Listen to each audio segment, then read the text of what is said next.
Muy buenas tardes a todas y a todos. Es un gusto estar aquí el día de hoy, ¿verdad? Tengo mucho gusto por estar nuevamente otro lunes más compartiendo pues todas las actividades que estamos haciendo como organizaciones de la sociedad civil. Es un esfuerzo que hace Ascended, agentes de la sociedad civil en Red de Tamaulipas, y aquí en Matamoros el trabajo en equipo con el Consejo de Organizaciones Civiles de Matamoros, que hemos hecho tantas y muy buenas actividades juntos, todo en pro y para promover el desarrollo de nuestros temas, que nuestros temas sean conocidos y que las organizaciones de la sociedad civil a las cuales nosotros apoyamos y representamos, pues bueno, cada vez puedan empoderarse más sobre todos sus temas y el beneficio para la comunidad sea cada vez mayor. Y damos la bienvenida a todas y a todos ustedes. Está la licenciada Sandra con nosotros, Sandra Rodríguez,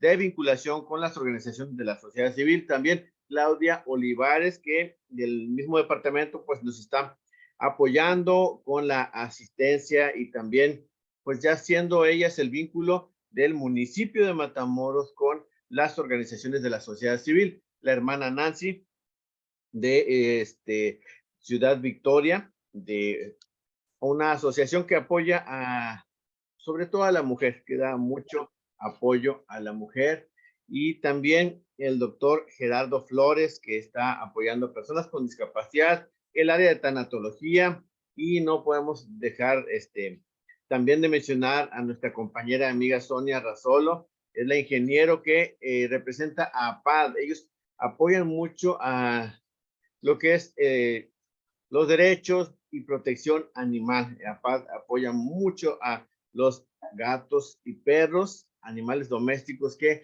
necesitan siempre nuestro apoyo. Y el día de hoy estamos muy contentos porque están con nosotros Anayeli Flores.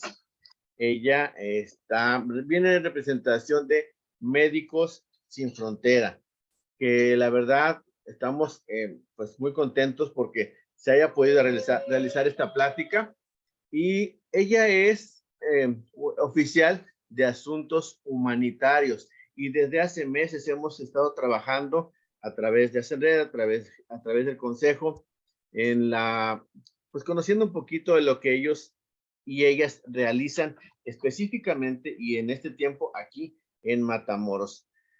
Anayeli Flores, le damos la más cordial bienvenida. Estamos aquí, un grupo de asociaciones civiles y autoridades para escuchar su plática. No sé si gusta presentarse. Hola, buenas noches a todos y todas. ¿Me escuchan? Sí. Muchas gracias. Pues agradeciendo el espacio para compartir, un poco hablar de la organización y quizá más específicamente de las actividades que estamos haciendo en Reynosa y Matamoros.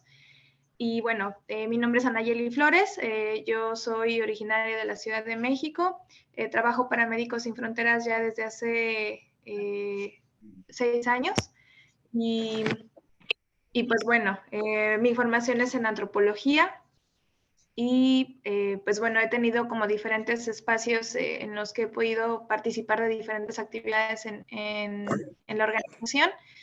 Hice actividades de fundraising, ¿no? De recaudación de fondos. También he hecho actividades de promoción de la salud, de soporte social, y actualmente el rol que tengo es el de oficial de asuntos humanitarios. Gracias. Muchas gracias, bienvenida. No sé si gusta, ponemos el video. Sí, tengo una pequeña presentación, entonces voy a compartir pantalla, solo a ver si se escucha bien el audio. Sí, claro.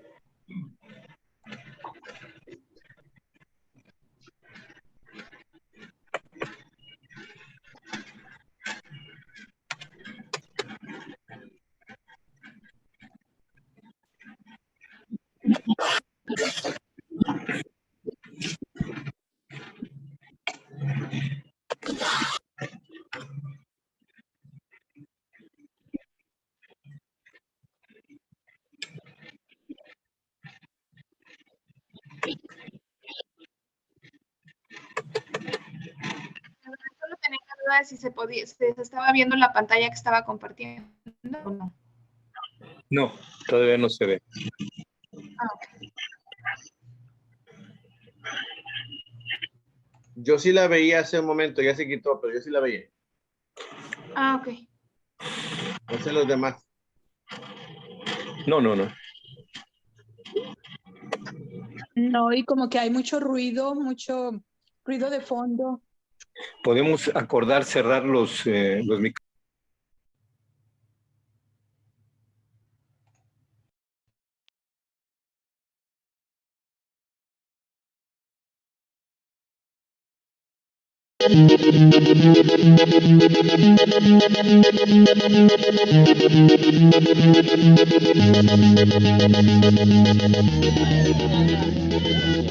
Cada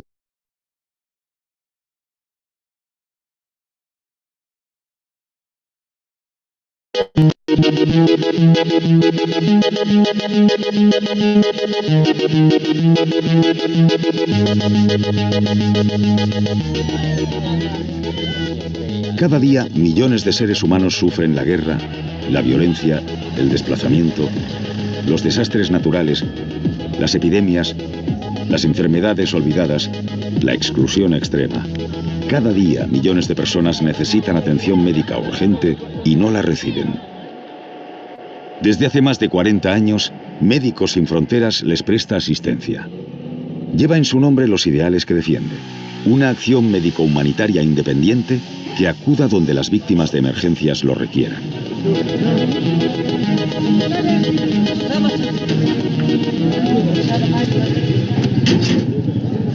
Preservar la vida, aliviar el sufrimiento, restablecer la dignidad. Este es nuestro día a día. Cada año realizamos millones de consultas médicas, hospitalizaciones, cirugías y vacunaciones. Tratamos a niños con desnutrición aguda, pacientes de malaria o VIH-Sida. Atendemos a mujeres embarazadas y a personas con necesidades en salud mental. Respondemos a brotes epidémicos. Proporcionamos abrigo, refugio, saneamiento, agua potable. Prestamos asistencia inmediata a quienes no pueden esperar. Un sector importante de población con grandes necesidades en Somalia han sufrido también las consecuencias. Médicos Sin Fronteras condena enérgicamente. Estamos junto a quienes sufren necesidades extremas y abusos.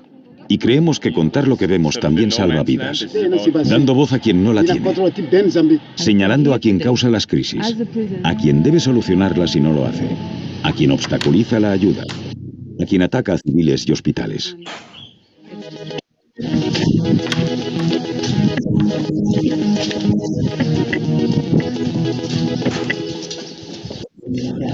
Somos médicos y nuestra acción solo tiene un interés: las personas a las que atendemos.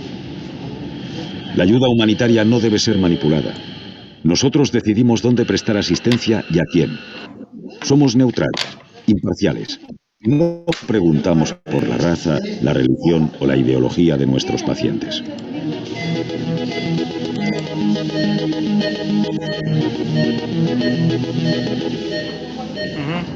Más de 5 millones de personas de todo el mundo nos respaldan con sus donaciones. Están detrás de cada médico, de cada vacuna, de cada avión cargado de ayuda. Gracias a ellos, y en especial a nuestros socios, el 90% de nuestros ingresos son privados. Gracias a ellos podemos movilizarnos de inmediato y ser independientes.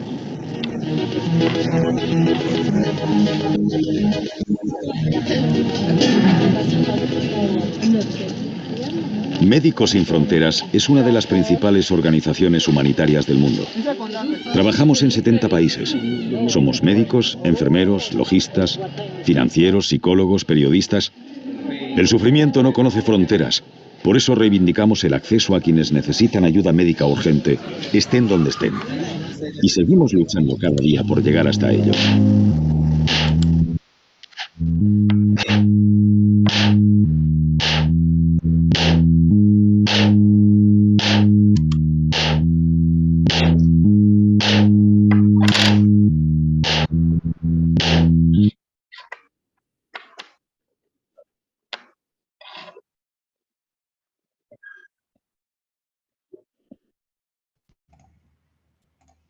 Perdón, solo saber si pudieron ver el video bien, escucharlo.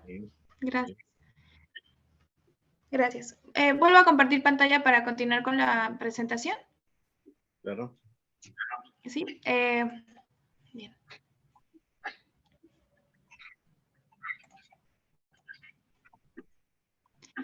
Listo. Bueno, como comentaba el video anterior, pues la organización es una organización médico-humanitaria internacional. Justamente lo que persigue es poder reducir la brecha entre las necesidades médicas de las poblaciones en alta vulnerabilidad y pues el acceso médico. Entonces, esta situación de poder proveer y dar el acceso a la población más necesitada en situaciones de crisis, eso es como la naturaleza de la organización. Llámese en situaciones en las que hay desastres naturales, pandemias, epidemias, también cuando hay exclusión social por marginalidad o en algunas situaciones en las que también son desastres humanos, ¿no? Como guerras o situaciones de violencia. Lo que intentamos siempre hacer es estar en donde sea la parte más crítica. No podemos estar en todos lados, pero sí hacemos un análisis para poder actuar en los lugares en los que sea más aguda la necesidad. Hablando un poco de eso, es como la generalidad de Médicos Sin Fronteras. Y pues bueno, me gustaría también exponer cuál es la situación en la que estamos nosotros trabajando actualmente, tanto en Reynosa como Matamoros. Nosotros tenemos ya un tiempo trabajando en Tamaulipas. La primera vez que Médicos Sin Fronteras trabaja en México fue posterior al al terremoto del 85. Esa fue la primera vez que hizo una intervención. Y posteriormente regresó en diferentes momentos de desastre natural con huracanes, sobre todo, y hasta el 2008 cuando abren oficinas ya en México. Y pues de ahí ha tenido proyectos, muchos han sido sobre violencia, pero también acceso a atención médica para mujeres embarazadas y menores en zonas como las zonas de Tierra Caliente en Guerrero, etcétera. Y aquí en Tamaulipas hizo durante el 2014 un reforzamiento para los sistemas sanitarios. Es decir, que hizo una evaluación de algunos de los hospitales, sobre todo porque también la parte fuerte de inseguridad que se ha estado viviendo, que se vivía en los años también anteriores, que fue mucho más crítica. Entonces, para conocer cómo estaban trabajando los hospitales en ese entonces, sobre todo cuando se trataba de la atención de urgencias. Hizo una evaluación en Vallehermoso, en Reynosa, en Matamoros, en Río Bravo, y dio capacitaciones al personal médico, un poco en lo que nosotros conocemos como el triage, que es la evaluación de la atención en urgencias. Esto es muy importante para poder justamente tener una actuación mucho más rápida dependiendo de la urgencia que se presente.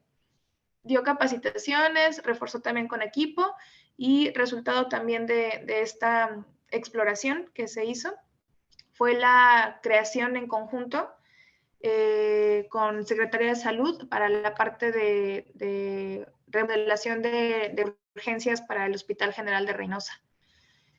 Después se retiró Médicos Sin Fronteras y volvió alrededor del 2016, a finales, en realidad más para el 2017, para poder hacer una actividad mucho más de atención a víctimas de violencia. Sobre todo se trataba de poder brindar la atención psicológica, la salud mental, y como siempre lo decimos, no hay salud sin salud mental. Es una parte pues que interesa mucho poder brindar con igual acceso a, como si fuera la parte de atención física. Y esto es lo que ha pretendido, ¿no? También durante los años en los que se estuvo trabajando con este proyecto de atención a víctimas de violencia y violencia sexual, es poder brindar los servicios en el caso de la cuestión de violencia sexual, se considera un caso prioritario. Entonces la atención médica debe ser rápida, urgente. Y la parte también de sobrevivientes de violencia, para poder dar la atención, sí, médica, pero sobre todo la parte de salud mental, que eso ha sido como la parte fuerte. Desafortunadamente, en muchos lugares, no solamente en Tamaulipas, en muchos lugares en México y en general en el mundo, la salud mental todavía tiene bastantes estigmas. Entonces, está muy por debajo de lo ideal en cuestión de los recursos públicos para brindar a la población. Es decir, hay muy pocos psicólogos y psiquiatras en México atendiendo a la población que lo necesita, y muchas veces están concentrados en ciudades. Entonces también esta parte era muy importante. Voy a hacer un paréntesis un poco porque es importante la parte de violencia sexual. Nosotros manejamos un kit, no solamente lo manejamos nosotros, más bien nosotros también lo hemos distribuido, pero es un kit que se maneja en diferentes lugares del mundo, que es el kit PEP, que es un kit preventivo post-exposición. Después de un evento de violencia sexual, es muy importante la atención médica y también la atención en salud mental. La parte de la atención médica con este kit lo que busca es reducir cualquier situación de contagio. Se tienen 72 horas después del evento para poder dar un tratamiento que incluye los retrovirales y poder pues proteger a la víctima de cualquier contagio de enfermedades de transmisión sexual. Y otro tipo de medicamentos también que vienen incluidos en este paquete. Y, por supuesto, dar la parte de atención en salud mental, que más rápido se puedan trabajar posterior a que una persona haya pasado por un evento. Cualquier evento que pueda ser, que pueda provocar algún trauma, entre más rápido se pueda trabajar, es mucho mejor y disminuyen mucho más los efectos a futuro. Entonces, esto solo para comentarlo, es algo que nos gusta decir para que la gente sepa. Muchas veces cuando se trata de una persona o una víctima de violencia sexual, lo primero que pasa por nuestras mentes es poner denuncia, ¿no? Acudir al Ministerio Público, y en realidad sí, esa parte no deja de ser importante, pero es más importante aún la parte de atención médica urgente. Y estos kits están disponibles en los hospitales generales de Matamoros y de Reynosa. Eso era como parte de un poco como nos gusta pues siempre que podamos hablar de esto. Y bueno, ya enfocándonos un poco en esto, lo que les decía este fue el proyecto, y empezamos a trabajar poco a poco también con atención a población deportada, más o menos como por finales del 2018, inicios del 2019, muchas personas mexicanas habían estado todavía continuando en un proceso de deportación, solo que han elegido, o sea, se ha elegido por parte del gobierno de Estados Unidos devolverlas a México por otros puntos. Pero en algún momento Reynosa y Matamoros han tenido números muy altos de población deportada, entonces también atendíamos mucho a estas personas en los albergues. Y pues claro, necesitan diferentes situaciones, desde la parte, por supuesto, de salud física, pero también la parte de salud mental, porque justo es un desarraigo muy repentino. Había personas que venían de Estados Unidos con 30 años de haber vivido ahí, 20 años, ¿no? Y esta situación del corte de la vida, es un quiebre como en lo cotidiano, ¿no? Y esa parte es muy importante. Personas que apenas estaban intentando cruzar y no funcionaba, y eran devueltas, y ahí también se va mucho de todas las esperanzas que van sobre eso, y además la cuestión económica también, ¿no? O sea, mucha gente da tanto dinero para poder cruzar y pensando en poder acceder a un mejor nivel de vida, etcétera, y el hecho de no poder hacerlo es una pérdida de diferentes situaciones, es pasar justamente como por un duelo también. Entonces empezamos a atender a población deportada, y ya entrando un poco más en el tema migrante, pues claro, la migración empezó a tomar un nuevo sentido a nivel global también, pero en México es muy notorio, una de las principales fronteras en el mundo. Entonces empezó cada vez a ser un punto más álgido Reynosa y Matamoros para hablar de población extranjera, no solamente deportados, sino de solicitantes de asilo hacia Estados Unidos. Y las políticas han cambiado mucho. durante todo este periodo pues vivimos la administración de Trump, que vino con un discurso muy abiertamente antimigrante. Entonces, además de las deportaciones de personas mexicanas, también pues nos tocó ver la cuestión de las restricciones al acceso. Uno de esos ejemplos fue el protocolo Quédate en México, o MPP, el Migrant Protection Protocol, que básicamente lo que hacía es que evitaba que las personas llegaran, ¿no? A hacer su proceso de solicitud de asilo.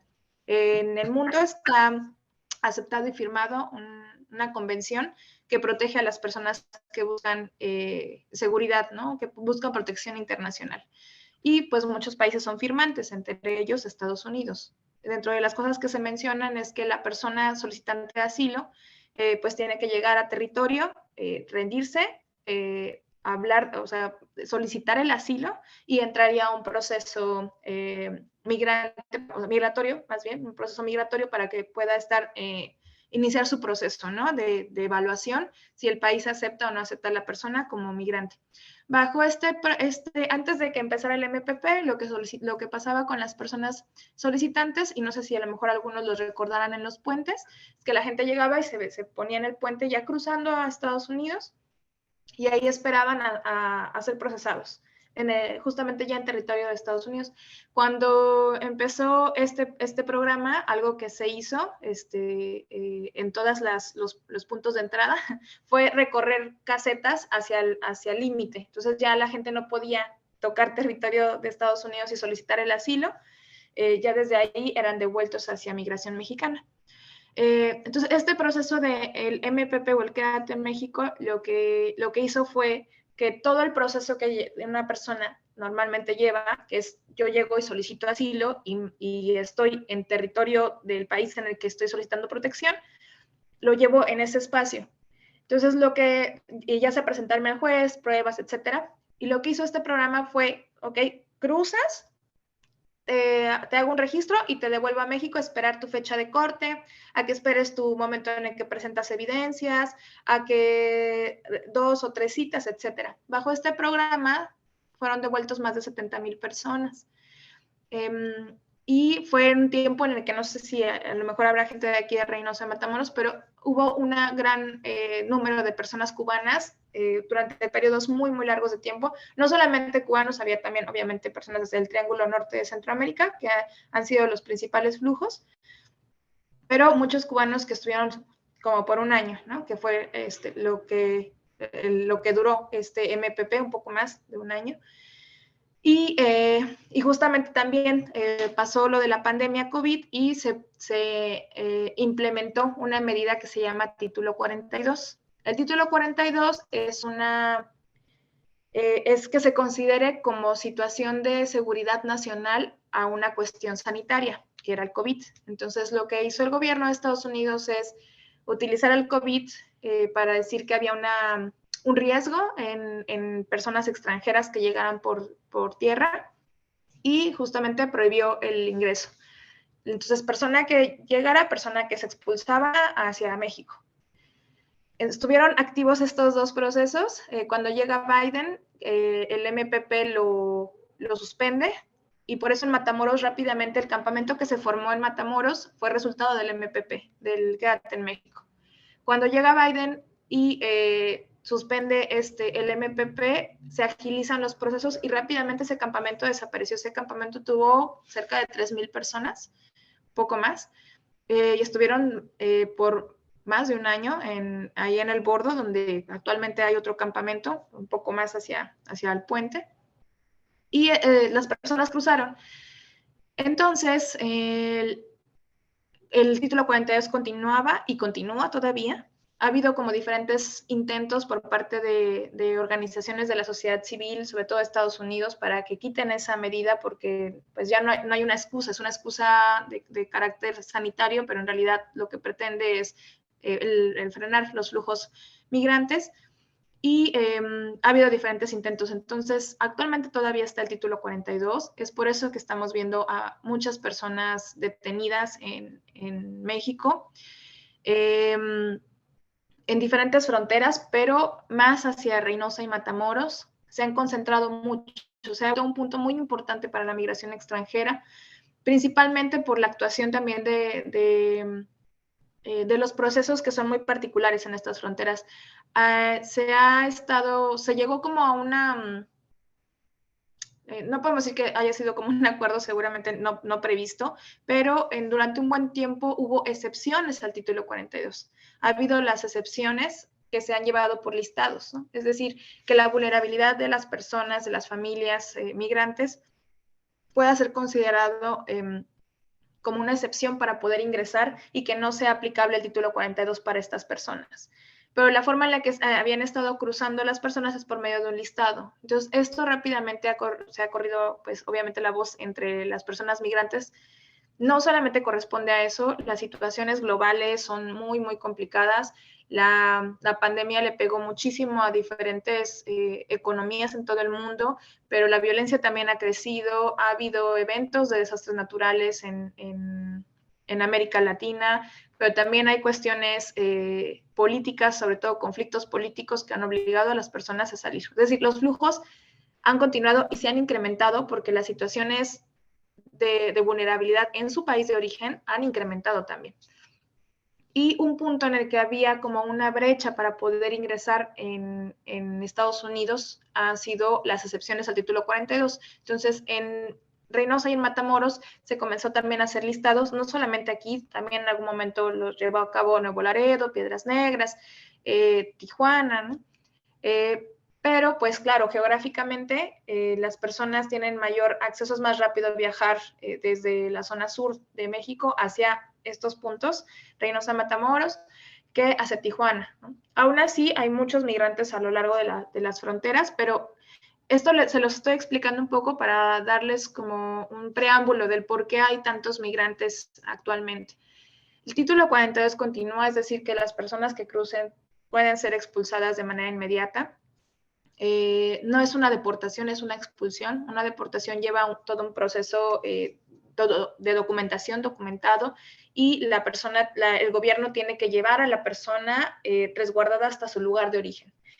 El título 42 expulsa a la frontera mexicana de manera inmediata, sin hacer algún tipo de proceso. Toman huellas, fotografías, pero no les entregan documentación ni algo así, no hay un registro, ni los devuelven obviamente a México. Entonces, en el año anterior, en octubre, había algunas nacionalidades que no eran aplicables al título 42, es decir, no podían expulsarlas. No pueden expulsar a quienes, a los migrantes extracontinentales, ¿no? Que vienen de otros continentes porque es muy, o sea, no por inseguridad. No pueden expulsar a personas, por ejemplo, que no hablen español. No pueden expulsar a menores no acompañados. No pueden expulsar a algunas nacionalidades, por ejemplo, Venezuela, ¿no? Entonces, y tampoco eran aplicables las deportaciones porque no hay como una relación diplomática entre las dos naciones.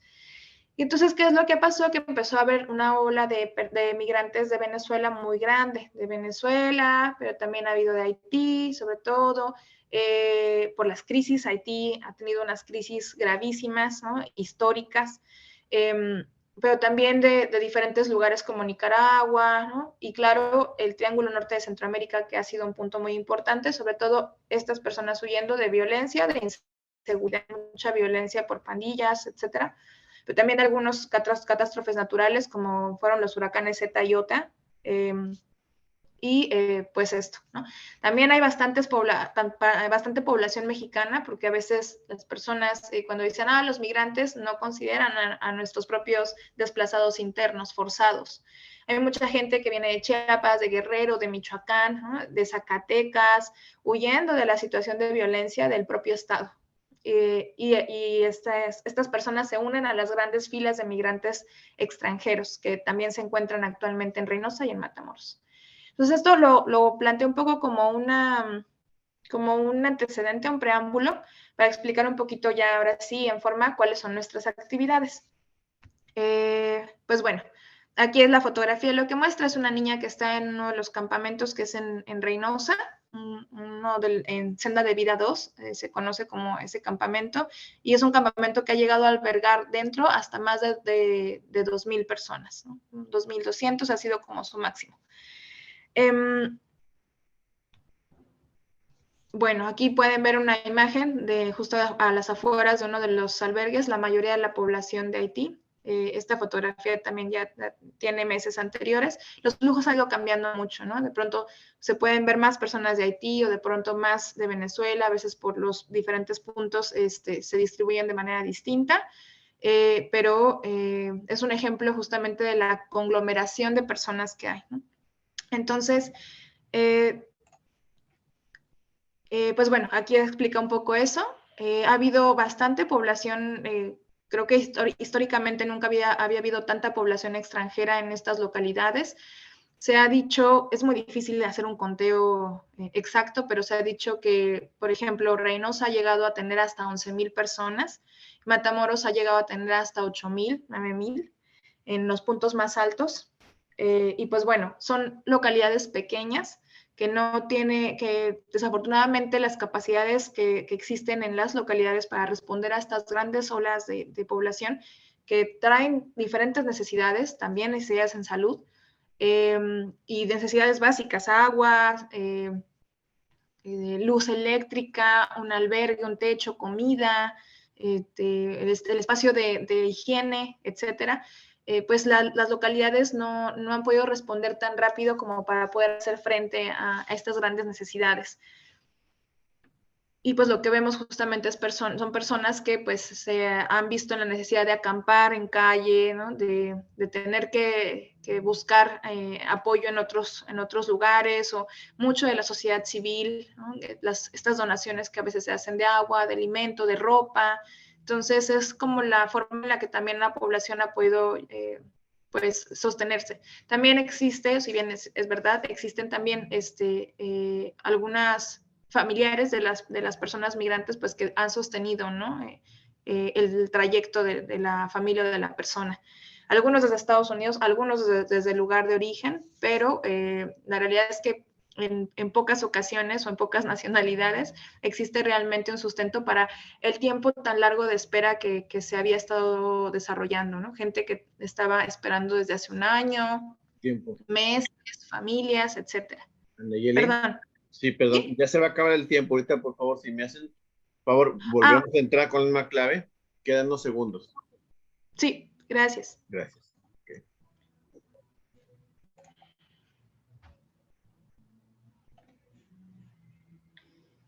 Saludos. Ya está. Ahorita vamos a preguntas. Sí, claro. Termino la presentación y vamos a preguntas. Ajá, perfecto, me parece muy bien. Sí, para que no corte a media plática y como quiera. Unos 10 segundos y